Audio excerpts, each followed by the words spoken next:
Hi there. Come on in. I'm Fred Trost, and I'm with trophy fisherman Don Volke. Don, you're from Mount Clemens.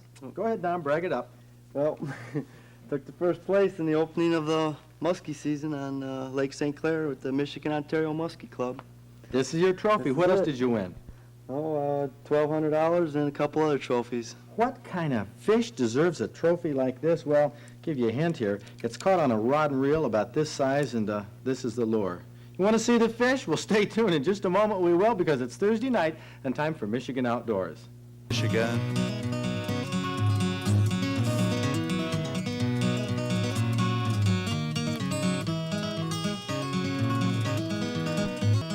Here it is, the muskie that won the tournament for Don Volke. Don, tell him how big it is.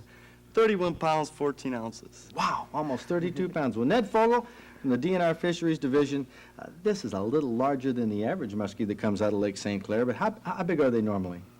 Well, we get quite a few of them in 15, 18, 19 pounds, somewhere in that class, out of Lake St. Clair, and we do have a minimum size limit of 38 inches, so you can see we have large fish over there. I guess so. Well, Don, everybody knows you hardly ever catch muskie. They're so difficult to catch. I happen to know 45 minutes after the season opened, you hooked this one. Yeah, that's right. We did it. And what happened when it hit? Oh, God, she came right out of the water. And Tail walking in that? Tail walking, and it just stripped off about 100 feet of line. Oh. Right off the bat. That must have gave you goosebumps. Oh, God. Adrenaline was flowing.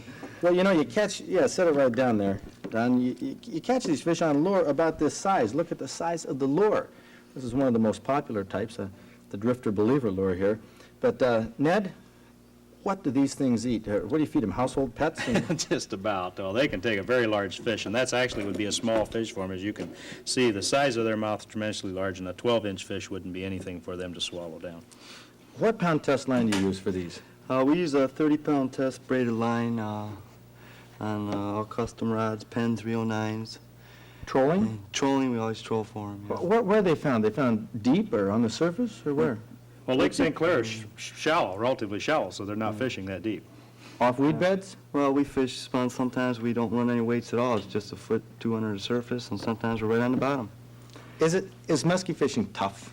Easy, medium, what? It can be boring at times. You can be out there for 2 days and not get anything at all. Wow. Well, Ned, how are the muskie numbers in Lake St. Clair? The population is up. We have a very good population of fish, and it's probably one of the top muskie fishing places in the world. We're going to be going out there a couple times this summer, muskie fishing and walleye fishing. Go ahead, Don, pick this up again. Give these folks a look at a 31-pound Great Lakes muskie. 3114. 3114. Excuse me, Don. Okay, that's a great fish. Don Volke from Mount Clemens caught it. The opening day of muskie season. There's a lot more of those fish out there to catch, and of course you can go out and get some. But you, Don Volke, are our trophy angler of the week. Congratulations on that great fish.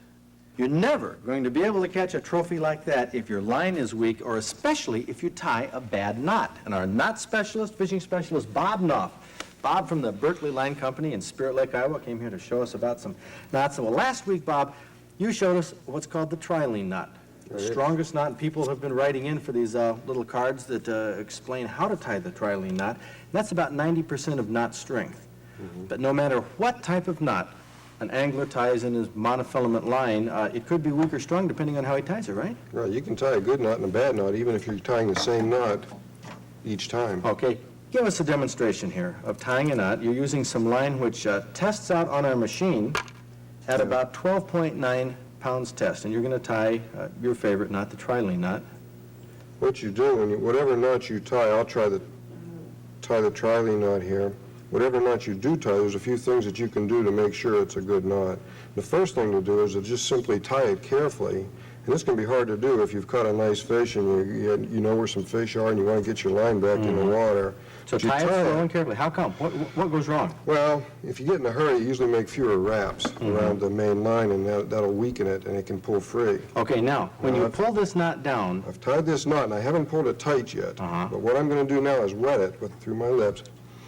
And what that does is that makes it moist so that when you pull it tight, and you should pull a knot tight very slowly, it'll reduce the friction in that knot and the heat buildup. Okay. And that's an enemy when you're tying a fishing knot. So tie the knot slowly and tighten it down slowly. Real slow. When you pull that tight, if you jerk it or pull it tight, it can heat that line up right Okay. down close to the knot, and then the knot will break at that point. Well, we could go to a slide right now showing two different knots that may look similar. Now, they are tied in different color line, but the thing is, one of those knots could be weak because it was tied improperly, even though they look the same.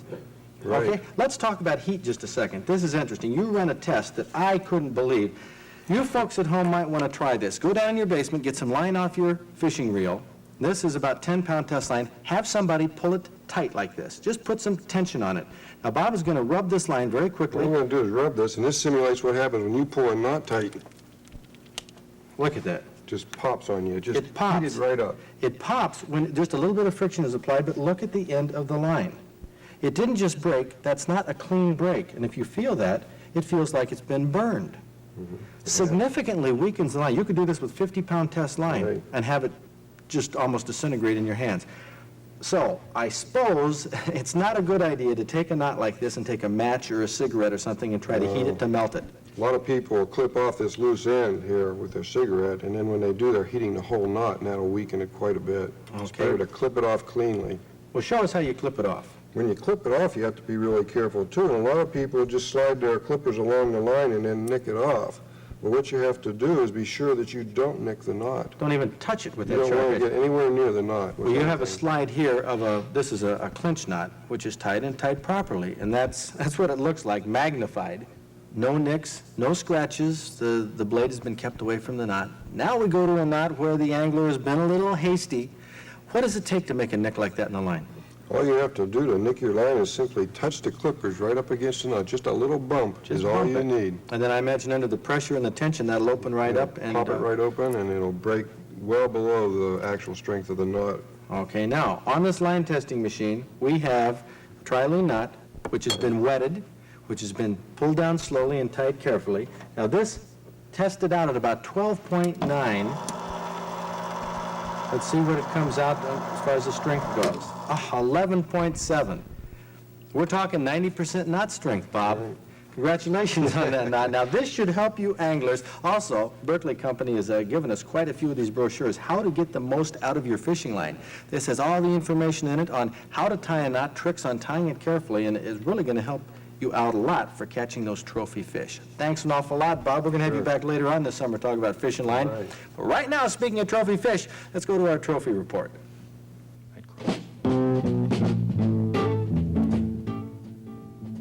Since this week is National Fishing Week with the theme Take a Kid Fishing, let's feature our junior anglers. Here's the first trout that Matt Brandt from Acosta had ever caught using a minnow and a tip-up. Matt hauled in this 5-pound brown trout from Burt Lake back on March 6th. That's a nice-looking fish.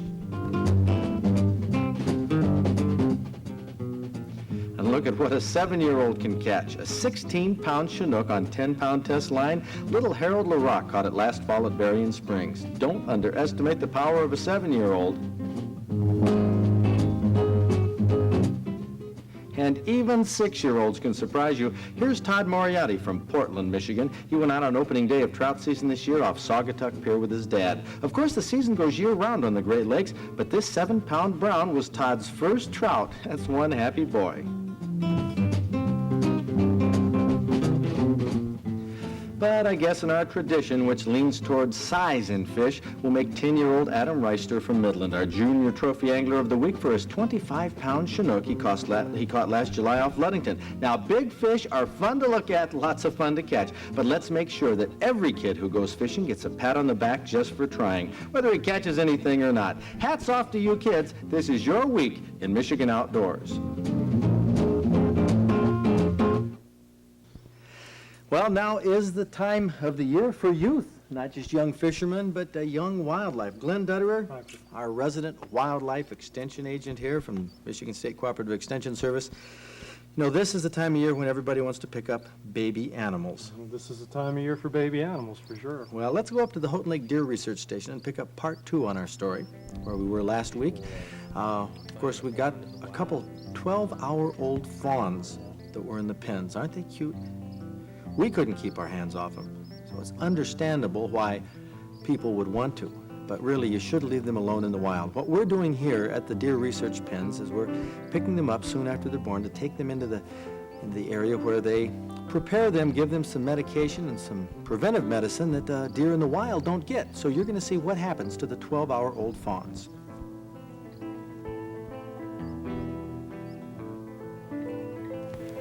Now, what are you going to do first here, John? Okay, well, I'm going to wash its ears with some alcohol to begin with. This one here is a female, and now I'm going to put a metal tag. This tag has got 8235.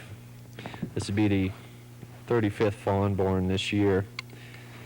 On females, we put the metal tag Now, on is the this left ear. Going to hurt her? Smart little bit? Oh, yeah, they'll sometimes they react to this quite. Sometimes they don't. Now, see, She didn't say a word. she's being real cooperative. Oh, that just pierced right through the cartilage. All right, and then Plenty of room for growth there on that tag. right, that's when we put it out towards the edge, so when the ear grows, she'll have room to grow. Okay, now that's Now the the metal tattoo. tag. Now we'll put the tattoo in. Now, why do you do both? Well, in case the deer loses that metal tag somewhere along the line, we'll still be able to identify the deer from the tattoo in the opposite ear.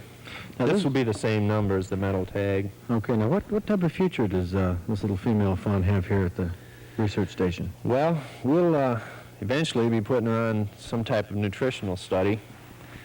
Probably when she might be going on a study this fall. We might wait until, can you bring that over closer to the edge there? Yeah, okay, thank you. We might wait until she's a year and a half where she'll be sexually mature at that age to be bred, and then put her on a study. Okay, now, well, we really can't Uh, read that now. No, I want to work that tattoo ink into those holes. So she's marked for life now. Okay, and she'll live to be how old do you suppose? Well, in the pens here, she could live up to 7, 8 years old, sometimes longer. She'll probably have, what, 5 litters in that time? Yeah, she'll probably have 5 fawn, or sets of fawns during that period of time. Okay, now what we've we're- got, this is the paste wormer for controlling parasites. Are they born with worms like puppies often are? No, I don't think so, but in a pen situation, you have the opportunity to pick them up, parasites up off the ground are a lot more than they would be in the wild. She can And we, swallow that? Yeah, she'll swallow that. We give them this paste wormer at birth, 1 week old, and again at 2 weeks old. Mm-hmm. The adults can usually don't have any problem handling the parasites, where the fawns quite often is critical to them. Now a couple shots. Okay, yeah, this this here is a long-acting penicillin. Just 1 cc into the hip. Now what will that prevent? Well, it'll be low pneumonia or anything similar to that. And then this syringe is just a supplemental vitamin A and vitamin D. And got a 1/4 cc of this in the hip. A fawn never had it so good. Right. They don't get it like this in the wild. In the Okay. wild, of course, an awful lot of them die soon Well, after birth. there is probably quite a high mortality rate at birth, and I guess it depends on the type of year, the type of what the weather's like when the fawns are born, and also what kind of winter they had the previous winter. Okay, and one last thing for this one, and it'll be ready to go back, is just an iodine wash on the navel. That'll just be to prevent any infection. Well, that's quite a process they go through for the deer at Houghton Lake. Glenn, those deer get better treatment than they get anywhere They else. certainly do, but that represents quite a valuable research investment to be able to utilize those deer. Yeah, we just heard that little fawn there make a squeal. Sounds an awful lot like a sheep. Well, they are related to sheep and goats. Cute little things. Boy, but you folks out there who want to pick one up and go out and pick one up, we want to discourage that. But if you do, if you just can't resist the temptation and you do touch a fawn or a baby animal, don't think that you have to take it home with you, because the mother will come back to these deer. Now watch this. One of them laid right down in the defense posture. The other one ran up towards the fence. is a little gamier, but when the mother comes by, she'll check both of these fawns. And even if you've touched a fawn, the mother will come back later, sometimes several hours. Watch her. She'll swing through here.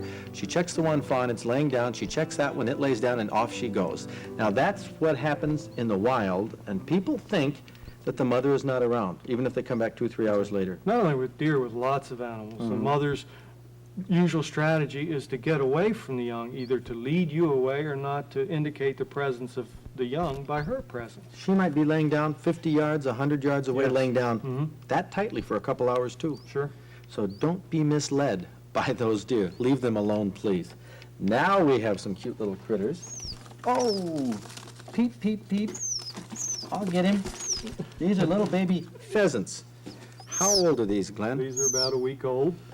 A Boy, little bit more than a week. I've got the mouthy one right here. A week old, but whoa! I'll get it. Glenn, you hold down the fort here. Oh, golly. This happens when you get wildlife. I got it. Oh. Don't tell me that having wildlife on a television show doesn't present some problems. You saw how these little things run. They're survivors. Whoa! Gonna do it again. I'm going to hold him fairly tightly. Yeah. Well, the pheasants are being hatched out right now. This is the time of year, the first 2 weeks in June, when they begin to hatch, and Mom begins to lead them around the fields, and we start to see them about this size, too. This is also the time of year, unfortunately, when farmers have to cut their hay to get the most out of it, and we lose a lot of pheasants in hay cutting. Yeah, they get wrapped up in the bales, and it's very unfortunate. We can't criticize the farmers, though. They've got to make a buck, and making a buck is tough enough nowadays. Very much so, and more important, early cutting of hay, particularly alfalfa hay, is used to control weevils, and that's much better than using pesticides. Well, that's for sure. I'm going to put him down there. We're going to look at a couple things here, Glenn. For pheasant hunters, the number of pheasants that have been harvested over the years, look at how back in 1937, where it was, and we follow through the years up and down and up and down and up and down. It's not consistent at all. There, I can offer an explanation for this peak. That matches beautifully the soil bank area. But I can't explain this increase prior to soil bank, and I certainly don't have an explanation for that jump in '74. And look at this, I have something else for you to explain. Look back in 1972, the pheasant density map. Now, over in the thumb here, hardly any pheasants. In these dark areas is where the concentration were. That's 1972. Here we have 1979. No concentration there, a little bit more here, but the hot spot's in the middle of the state. And 1980, look at that. The density is in the thumb. That's the reverse. High density here and low here of what it was in '72. Well, the turkey hunters, the duck hunters, a lot of groups have gotten together, organized, and gotten extra monies kicked in to do some pheasant or some habitat work. What do you think about this for pheasants? Look what it's done for turkeys. Look what it's done for deer since that license increase in '72. If you get what you pay for, and if pheasant hunters are interested, perhaps they need to organize and consider something like that. Write to us, pheasant hunters. Write to us right here if you're interested. Michigan Outdoors, Box 1, East Lansing, 48823, because there are some groups around who are interested in possibly starting a Pheasant Hunters Association. Write to us, and we'll see if you can get you hooked up. Now, we don't know of any coming activities or meetings of a Pheasant Hunters Congress or Association, but I'm sure that'll be planned in the future. But what do we have coming up in Michigan Outdoors, Ed? A lot of exciting stuff, Fred, so let's go to our outdoor calendar. The Michigan chapter of Safari Club International is hosting its 10th annual summer convention in Grand Rapids at the Grand Center this weekend. Featured are trophy mounts, door prizes, auctions, and a hunting film by C.J. McElroy. The Lincoln Bowmen are hosting an archery carp shoot this Sunday at Point Mouillet. Now, don't forget, you must have a fishing license. Pistol silhouette shoots this weekend are being held in Niles, Oak Park, and Saranac. Find out why this sport is growing so fast in popularity.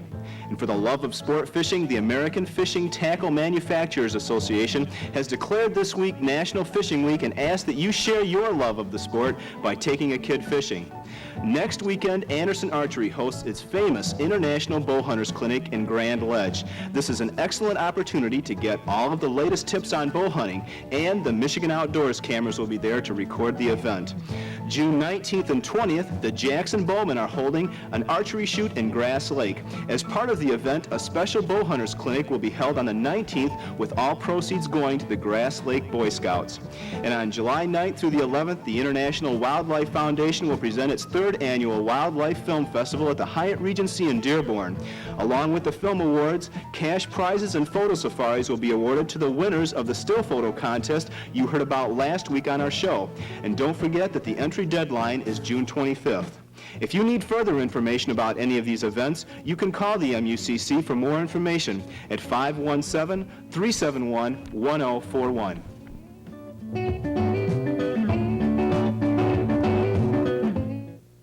Okay, well, thanks, Ed. You know, you folks that want to take a kid fishing to commemorate National Fishing Week, take a kid fishing week. A great way to do it is to go out with the bluegill and move down to the beds like Stan Levinse did with my son Zachary when he was 9 years old. And it's really easy. Just watch. Take it. Oh, he got off. Hey, Zach, we're on the shores of a southern Michigan lake. It's spawning time. You'll notice the saucer-shaped depressions out there. Those are bluegill beds. We're going to try catching these fly casting. I think the sponge rubber spider, which is a floating imitation, is probably as good as you can get for bluegills. Now, fly fishing is kind of an art. I think the thing what we'll do is just get you into it and criticize you as you go along. You're a lefty here, so hold the line with your right hand. You're going to do your casting with your left hand. I'm going to drop this fly. You just kind of ignore the fly, and you're going to try to cast the weight of the line. Now, I'm going to help you from the start, just to give you a little feel. So what we do... Zach couldn't have had a more experienced fisherman or accomplished fly caster as an instructor than Stan Levinse. His patience and enthusiasm are both very helpful to 9-year-old Zach. Lining up on your line, pull in some more, bring it to your fingertips, drop the other. That's it. That's the way you're going to bring a fish in, too. Oh, we're a little... All right, go ahead. Let her go. All right, cast it way out now if you can. And very good. The next time, though, you want to pause a little bit before you come in your forward cast. Try another one. You're not out quite far enough, even though there is a little sunfish down there. Beautiful. You're out there. Watch it now. Watch it. You're right in that area. You're right in the area. Give it a little life. A little life. Twitch it a little bit, and then let her sit. Get ready if a fish takes. I don't see any takers yet. Now, our problem is that we're not getting the fly out far enough. The fish are seeing us, and they're wary. So we've got to learn to cast a little bit further. Now, the whole secret of fly fishing is you hold this line here. What you're going to do is, let me just go through the motions. Cast up, stop, pause, and cast out. Okay? Get her coming, cast back, pause, and throw out. But the secret is you stop right above you, you pause a little bit, and then whoop her out forward. See how much further we got her? Now we're in a little bit more vulnerable area. Now let's see if we can't entice one of those.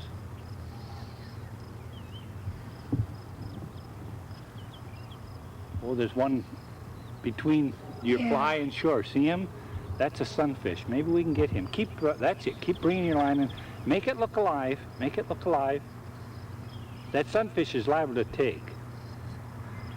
Watch it. Here he's coming up. He's coming closer. He's going to take. He's going to take. Oh, you took it away from him just a second too quick. That was a good try, though. All right, now we'll go after another one. I think we've got him scared.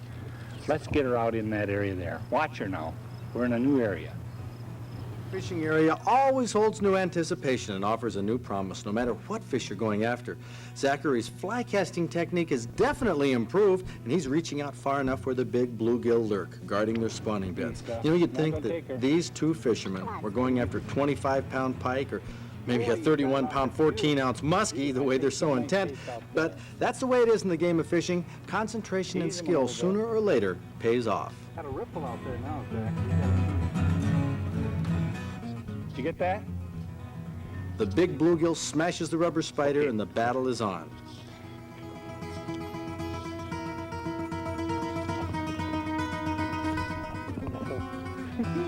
Beautiful, beautiful. Oh, that's a beauty. Oh, that's a beauty. Rod high. Rod high. Just have a lot of fun with him. You got him coming. Walk a little bit toward the lake. Toward the lake. There you are.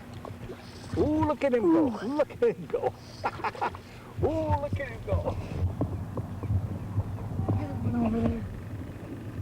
Look at him. There's a couple of them. Yeah, there's a bass down there, too.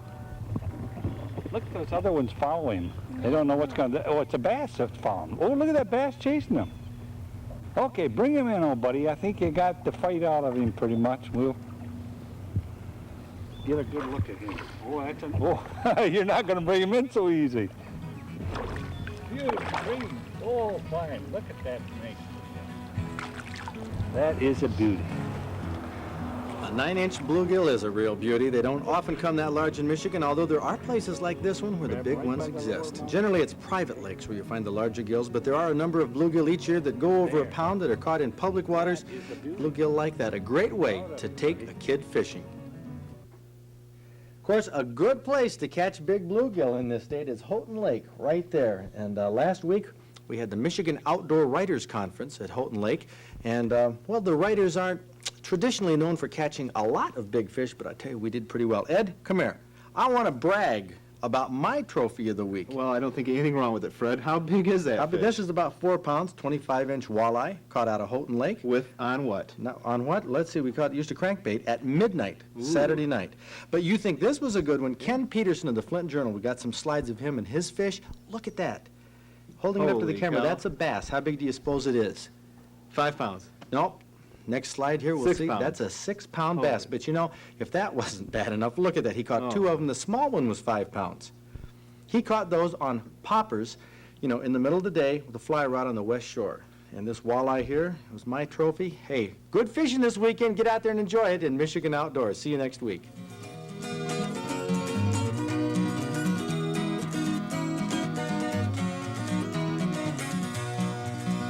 From the rugged shore and woodlands of the north, its history of copper mines and iron ore, the Great Lakes fisheries. To the farmlands of the southern counties we'll look around again, and all that waits the sportsman in the state of Michigan.